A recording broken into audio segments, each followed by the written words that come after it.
आपण पाहत आहात नाशिक खबर न्यूज, जनतेचे हक्काचे व्यासपीठ।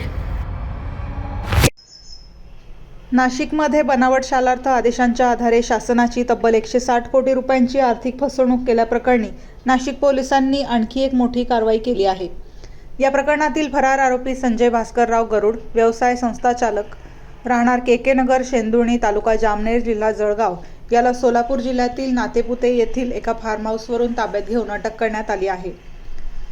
तपासात गरुड यांच्या 15 शैक्षणिक संस्थांमधील तब्बल 19,777 शिक्षक व शिक्षकेतर कर्मचाऱ्यांच्या वैयक्तिक मान्यतेचे प्रस्ताव शिक्षणाधिकारी कार्यालयातच नसताना बनावट मान्यता तयार करण्यात आल्याचे समोर आले आहे। या प्रकरणात नाशिक, जळगाव, धुळे आणि नंदुरबार जिल्ह्यातील 841 शिक्षक व शिक्षकेतर कर्मचाऱ्यांच्या नावाने बनावट शालार्थ आदेश तयार करून वेतन आणि थकबाकी काढल्याचा आरोप असून आतापर्यंतच्या तपासात सुमारे 1200 आरोपी निष्पन्न झाले आहेत।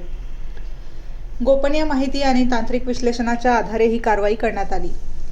पोलीस आयुक्त संदीप कर्णिक, पोलीस उपायुक्त गुन्हे शाखा किरणकुमार चव्हाण, सहाय्यक पोलीस आयुक्त संदीप मिटके यांच्या मार्गदर्शनाखाली गुन्हे शाखा युनिट 1 चे पोलीस उपनिरीक्षक चेतन श्रीवंत आणि त्यांच्या पथकाने ही यशस्वी कारवाई केली असून प्रकरणाचा पुढील तपास सुरू आहे।